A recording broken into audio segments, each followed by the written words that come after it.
Coming up, a local family is getting their first chance at parenthood thanks to an agency and a woman overseas. A man involved in a shooting back in November is headed to prison. Plus, a look at Memorial Day ceremonies across the region. Valley News Live at 6 starts right now.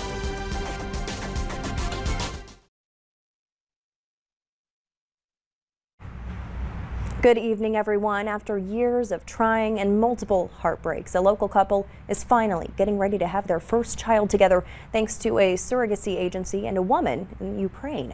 Valley News Team's Bailey Hurley caught up with a couple overseas via Zoom today as they anxiously wait to welcome their baby boy into the world. It's a story you'll only see here on Valley News Live.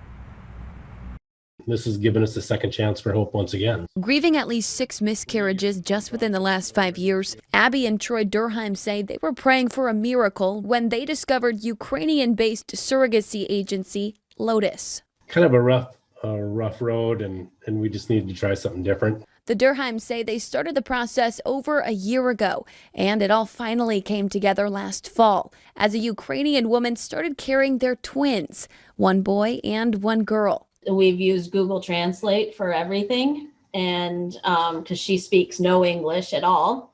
And, that's getting to know her just a little bit at least was important to us. However, just last month, the couple found out their baby girl didn't make it, and their surrogate's pregnancy is considered high risk, now hospitalized until baby boy makes his way into the world. To go through the loss after we've lost all these others, it's like, holy moly. I mean, it's an emotional journey. And it's here in a Ukrainian apartment where Troy and Abby are now anxiously waiting, saying their baby could come as soon as mid-June or as late as early July. We're not going to hide anything. We want to disclose, and we can, someday come back and show them the city and, be able to take a family trip and go, hey, this is the hospital where you're at, and this is the river we drove across, and this is the apartment we stayed at. Both adding they couldn't be more excited for what's to come.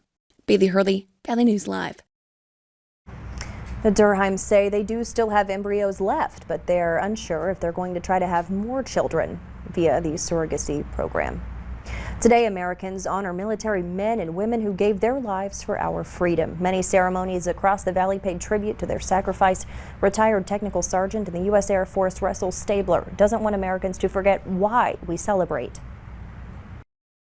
Remember their freedom that they enjoy today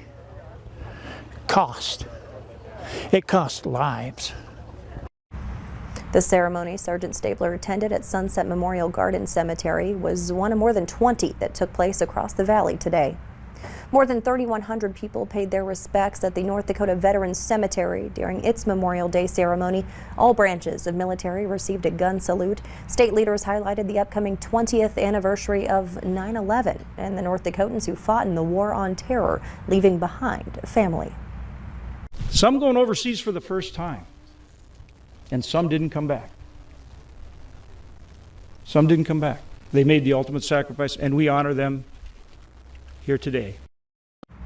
Major General Alan Dorman reflected on how the state overcame the past 14 months and how families are celebrating once again. Minnesota Governor Tim Walz was joined by Senators Amy Klobuchar and Tina Smith for a wreath-laying ceremony at Fort Snelling National Cemetery this morning.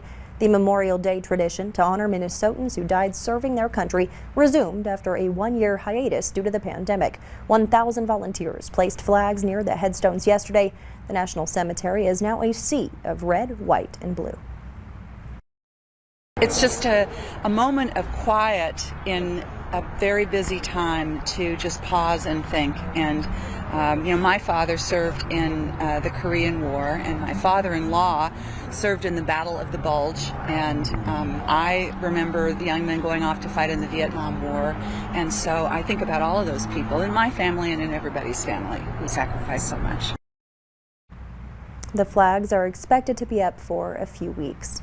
A beautiful day to remember and honor those who gave the ultimate sacrifice. Summer is in now with a look at your forecast. Summer? That's right, Stacy. Today was the day to honor those who sacrificed their lives, and the weather was a pleasant one for any of those outdoor ceremonies or just folks who were outside enjoying a beautiful May day. The flags right now in Grand Forks at our home of Economy Skycam network are still and calm, and there's just a few high clouds in the sky. High temperatures across the valley today, lots of us in the mid 70s, a few in the upper 60s. 68 degrees was the high in Foston, 70 in Baudette and Bemidji, 75 Fargo and Grafton, 76 in Grand Forks, one of the warmer spots on the map for today. Across the region right now, we are still seeing a lot of sunshine, a bit more clouds, the fair weather cumulus variety out in Bemidji, and temperatures still widely in those upper 60s and lower 70s. Turning on visible satellite tonight so you can see some of those clouds, the fair weather cumulus across central Minnesota, and even the thin wispy clouds not showing up too well because they are just so thin. The rest of our evening here in Fargo, sunset not until 9:14 p.m. Temperatures falling into the 60s after sunset, eventually into the 50s. And Stacy, tomorrow's the first day of meteorological summer. I'll have your hour-by-hour forecast and a look at a hot week ahead. All right, thank you so much, Summer.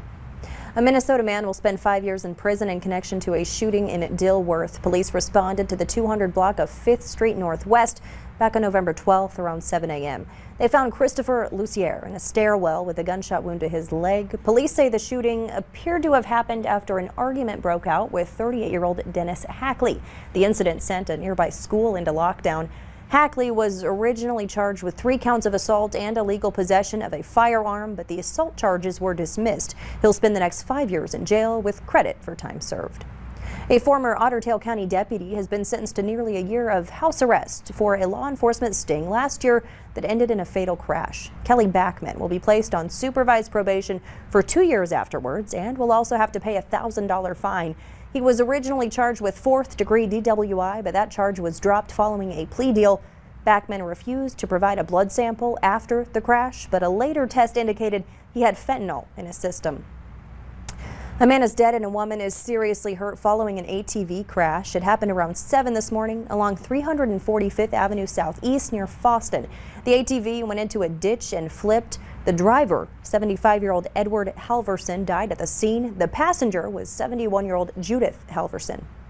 One man has died and another is facing charges after a crash between a minivan and a sprayer this morning. North Dakota Highway Patrol says the sprayer was driving north on Highway 1806 when it was rear-ended by a Dodge Caravan. The crash happened around 7:30 this morning, about 3 miles south of Huff, North Dakota. Both vehicles spun out into the ditch. The 71-year-old driver of the sprayer was thrown and died at the scene. The driver of the van was 89-year-old Robert Stanley of Mandan. He was taken to a hospital. Charges are pending. In May, the Fargo Public School Board of Education approved suspending the Smart Restart Plan for the 2020-21 school year on June 7th. A special Board of Education meeting has been called for tomorrow now to discuss suspending the plan at 11:59 tomorrow night.